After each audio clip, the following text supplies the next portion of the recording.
Is there a chance Joe Biden legitimately wants Donald Trump to win the 2024 election and not Kamala? I know it sounds absurd, but let's take a little bit of a look at some recent things that have happened. So Joe Biden here, this is about a month ago, puts on a Trump hat. I actually liked this gesture. It was just after, I believe, one, or I don't know which assassination attempt for Trump, but I thought it was a nice kind of just a nice gesture. And yeah, it was on, I believe, September 11th. I thought it was just a good unifying thing. But so Joe Biden puts his hat on, and then you can see this little video here of him putting it on. Is a pretty funny exchange. However, not everybody thought this was so great as this clip here from Donald Charlemagne. Trump would never.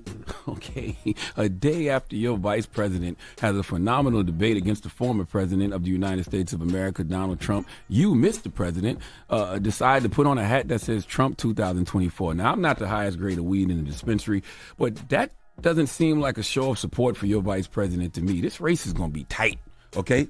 This race... So pretty, I mean, this guy obviously does not like it. Charlemagne, the whatever. I don't know why he's got one of the worst names probably in history. But now, putting that aside, there are, I think, the more credible theory being that Joe Biden is not very happy that it seems like Kamala Harris is pivoting away from a lot of his policies and just his kind of legacy in 4 years. And I think that part is more true. This report here from Daily Mail, disgruntled Joe Biden disappointed as Kamala Harris tries to distance from his record, report claims. And I mean, I think this is actually probably true based on the way that Kamala's campaign messages and based on some of her surrogates' message. Let's listen to Kamala here saying this. First of all, it's important to remind the former president you're not running against Joe Biden, you're running against me. I believe the reason that Donald Trump said... So, I mean, she went out of her way to say that during the debate. Now, that by itself, no problem, really. I mean, that's probably a real legitimate thing to say at a debate. Just in the context of what I'm about to show is, I don't know, because, well, that report that I believe is probably true because Kamala, on a lot of her policies, has been trying to, like, frame herself as the change candidate. But here, Mark Cuban. I'd say Mark Cuban is her number one surrogate. Maybe even more than Tim Walz. Yes, not even maybe. He is, because he actually does media. They're hiding Tim Walz. So whether the Democrats want it or not, Mark Cuban is basically their biggest champion right now. Mark Cuban here says, Kamala Harris is not falling in line with Democratic Party policies. Kamala Harris is defining her own policies, and the Democratic Party is falling in line with her. She literally is redefining the party. I mean, what is that if not running away from Biden's policies and Biden's legacy? That is completely a message of I'm a different person than what's been happening. And if you're Joe Biden and you were gracious enough to eventually drop out, endorse Kamala, he endorsed her essentially right away, probably an hour or two after he dropped out, and it wasn't certain that she was going to be the nominee. I mean, it was favored, but it was not certain, and the betting markets would back that up.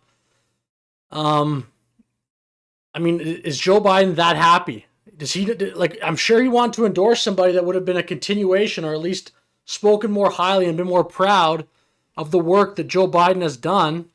And then we'll play this clip here from Mark Cuban. When she was unable to answer the question about are you better off now than 4 years ago, I think that was illustrative. Well, 4 years ago, literally, we're in a pandemic. It was an easy answer.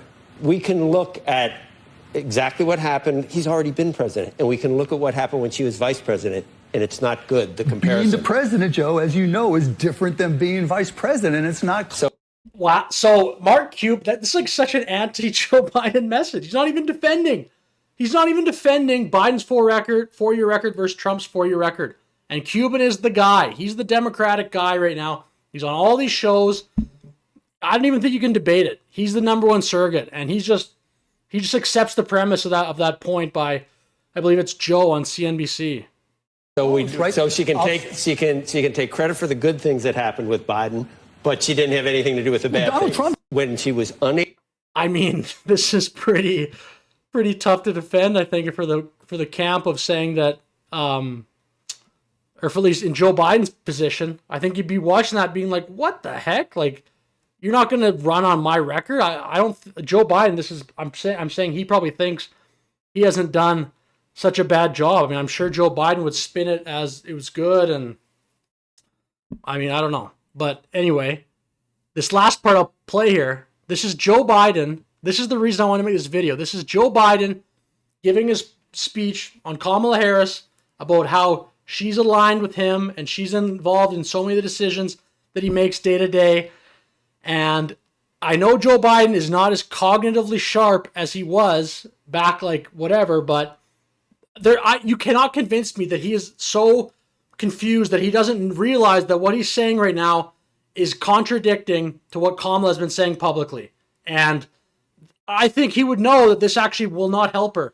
But I think he's just showing that he's a little bit annoyed that she's trying to run away from a lot of his record. So listen to what he says here. Sir, no, sir. I didn't call on you, sir. I didn't call on you. Nandita, thank you. Nandita, go. There have obviously been a number of crises that the country has been facing over the past several days with the hurricane, with the port strike, with the situation in the Middle East. Can you talk about how your vice president, who is running for the presidency, has worked on these crises and what role she has played over the past several days? Well, I'm in constant contact with her. She's aware we're singing from the same song sheet. She helped pass all the laws that are being employed now. She was a major player in everything we've done, including passage of legislation which we were told we could never pass. And so she's been, and her staff is interlocked with mine in terms of all the things we're doing.